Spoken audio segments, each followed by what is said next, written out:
thank you for the invitation. I'm going to share my screen.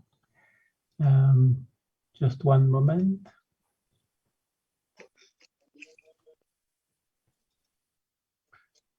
Can you see my screen? Yeah, yes. Okay, good, perfect. So, I mean, the presentation I will make is perfectly complementary to the previous one, because actually, I think that the situation where we are de-escalating treatment or stopping treatment are particularly important for the patient to take back control over the disease, being involved in his or her nutrition and other aspects which may actually trigger the disease. So stopping treatment is certainly a thing which is important for the patient, but also for the doctor, but also for the payer. Here are my disclosures for this talk. We shouldn't forget when we think about stopping therapy that the main objective, which is indisputable, is to keep full control over the disease. And that if we have a disease which is not perfectly controlled, we know that we are going to face a series of complications, recurrence of flares, and it can even go to disease worsening and psychosocial consequences. So the treatment cessation should not jeopardize the control of the disease. And this disease control is based on the, as you know, the treat to target strategy, which has recently evolved, which is linked to two types of targets: improving the symptoms of the patient and also healing the tissue to try to avoid tissue damage over the long term. But still, while we have this objective in mind, there are some situations when we could contemplate treatment de-escalation and sometimes treatment withdrawal, either safety issues, specific situation like pregnancy, patient concerns, and we know that when the patient are afraid about some drug, they may stop these drugs, so we better discuss that with the patient, adherence to therapy, which is linked to that, and obviously the cost.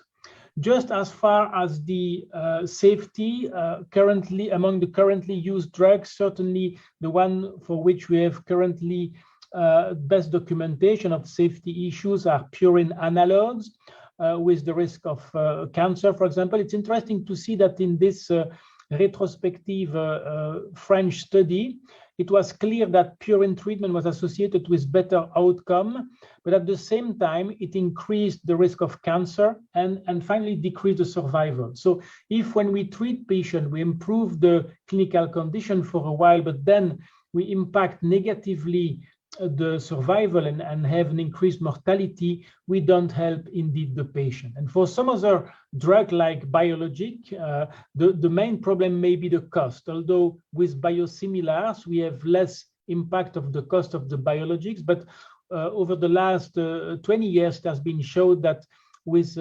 anti-TNF, for example, the cost, the main cost in IBD have shifted from surgery and hospitalization towards biologic therapy. So but as such, it's a good thing because we have less hospitalization, less surgeries, but still it means that we have to think about the way we are using this money and how it is spent, and when there is a possibility to try to de-escalate therapy, that's certainly also something important.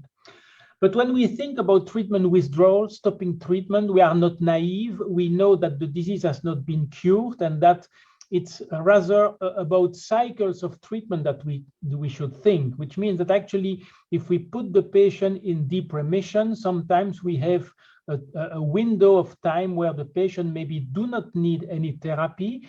And that's where actually the implication of the patient based on his or her diet and way of living is probably most important, actually. But the patient may then experience prolonged period of time without heavy treatment, and we have to monitor this patient in order to resume the treatment as soon as possible to avoid disease progression. Now, when we look at the literature, there are probably some situations where stopping treatment will be very difficult, and it's the case of perianal fistulizing disease, simply because of the difficulty to obtain a full healing of these perianal lesions, and also because of the consequences of the disease activity in that field. And very early in this Spanish multicentric retrospective study, it was shown that interrupting anti-TNF treatment would maybe be possible in some patients with luminal disease, but much more difficult in perianal disease. So with the JETED, we did a landmark study looking at the predictive factors of relapse when patients in sustained remission without steroids were stopping anti-TNF. And we could show that we could actually separate the patient in different risk groups, and that there were patients at low risk of relapse, despite the fact that they stop anti-TNF, and those patients were actually on the top of being in clinical remission. They were also in endoscopic and biological remission, while the patient having still signs of active disease at endoscopy or with biomarkers, despite the fact they were in clinical remission, were at high risk of very rapid recurrence. And this has been actually very well documented and confirmed in many prospective or retrospective cohorts, and in meta-analysis, we see that overall the relapse rate in those patients in Crohn's disease stopping an anti-TNF is around 40 to 50% of the patient over 1 to 2 years, and it's very consistent across the studies. And the risk factors associated with relapse have also been relatively consistent.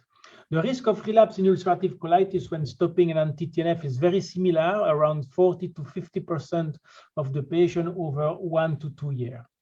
The largest study so far from real-life patients comes from Spain, and you see here more than 1,000 patients, either Crohn's disease or ulcerative colitis, and you see here lower rate of relapse. And this is very interesting because those patients actually were patients not included in clinical trials, but followed up in routine practice. And obviously, when we stop therapy in routine practice, it's more in patients who are in deeper stage of remission.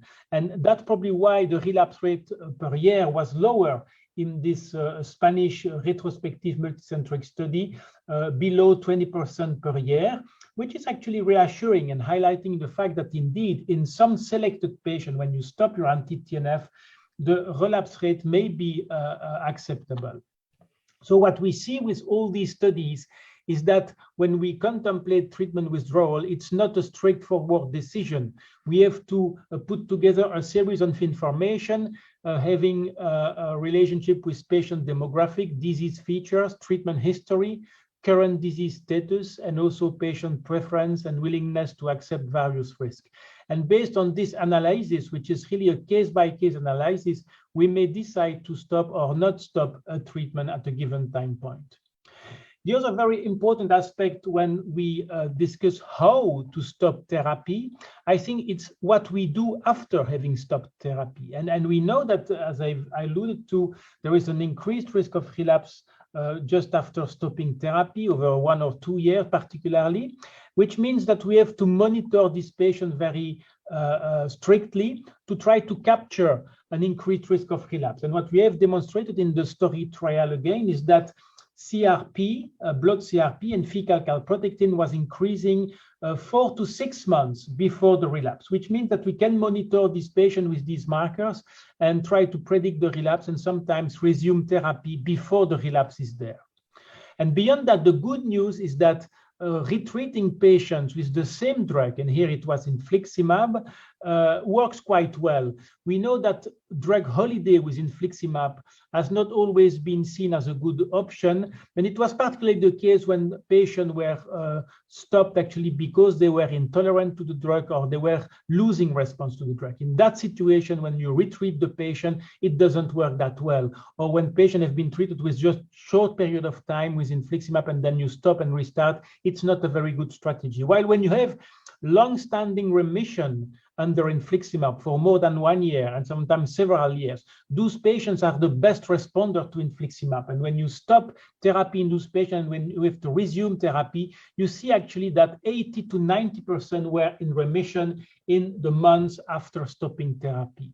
And in the STORY trial, we could have a look at long-term follow-up of these patients, at least median follow-up of 81 months. And what we see is that overall, many patients will relapse. Only 20% of the patients over 8 years of follow-up will not have a relapse, and only 20% will not need further biologic treatment, but 80% will need, again, biologic treatment, but most of them will respond to the treatment that you will start again.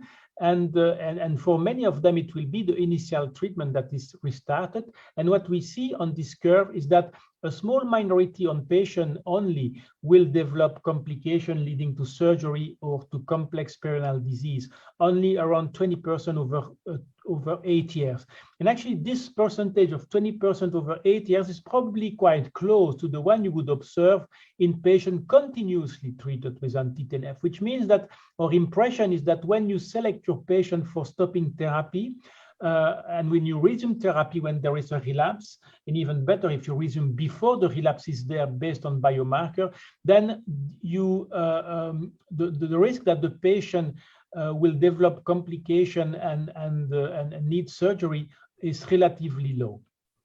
So to conclude, I think that we certainly do not discuss the fact that the treat to target strategy seems a very appropriate strategy for IBD. Obviously, there are discussions about what should be the target and when and how they should be controlled. But I think we have made a big progress by using the treat to target strategy. But I think that once the target has been reached, treatment de-escalation may be contemplated for many reasons, being either safety, patient preference, cost. I mean, there are many reasons. And again, I insist on that. I really believe that it's the time when the patient then can take back control on the disease. It's very important psychologically for the patient. And that's where, for me, nutrition may be particularly important, but also acting on stress, acting on physical activity and things like that, everything that is associated with better health, actually.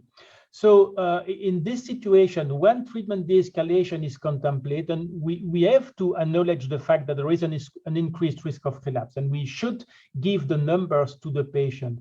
But I think it may offer a favorable benefit-risk and benefit cost profile in a subset of patients which are now better and better identified, because beside what I've described being normalization of endoscopy and biomarkers, we have no more recent data highlighting that some specific biological markers that we found by proteomics, for example, may be predictive of even a better outcome in those patients. And I think we are going to refine this patient selection and description in the future, helping to better select the patient for this treatment de-escalation strategy. I thank you. Thank you, Professor Louis. It's a lovely presentation. It's a very important topic for us here in Egypt, especially with the issue of the cost. I have two quick questions. First of all, when you stop biologics, do we have data that continuing on an immunomodulator will benefit or not? And the second, is there any solid data so far about the use of cyclical treatment that is giving a patient cycles of biologic, even if he's in remission after stopping? So yeah, for the first point, we have just finished the analysis of a trial, which is not published yet, but that we did with several European centers, which is the SPARE trial, comparing 3 arms. So stopping infliximab, stopping the anti-metabolite, so the immunomodulator, or stopping nothing. And what we see is that when you leave indeed the anti-TNF alone or the combination therapy, it's relatively the same. So actually stopping the immunomodulator in these patients with long-standing remission is probably feasible. Now, if you want to stop the 2 drugs, we don't have data so far, actually, control data showing that you can stop the 2 drugs at the same time, and that would not be my advice. We need some more data about that. About stopping the anti-TNF when it is used in monotherapy, we will soon have the data from the CURE trial from the JETED, where adalimumab was used very early in the disease and then stopped. And we see in this trial, which is still ongoing, that indeed many patients do not relapse so rapidly, despite the fact that they have no treatment anymore. So I think, yes, it is feasible in some patients to leave the patient without any treatment, even if so far we have more data on patients stopping a biologic but continuing the immunomodulator. Now, about the cycling of treatment in patients even without relapse, we don't have data, and I think that it's difficult to say, because my perception is that really the natural history of the disease will vary from patient to patient, and that it's probably much better to try to monitor the patient, particularly with biomarker and immunological marker, to capture the right timing for retreatment. And sometimes some patient may be free of treatment for 3-4 years, and sometimes you will have to restart already after 8 months. But I think that we have to tailor that to the individual patient, in my view. Thank you very much. And I think with this, we conclude this session. Thank you, Professor El Rieff. Thank you for the chairperson and the attendance. Thank you.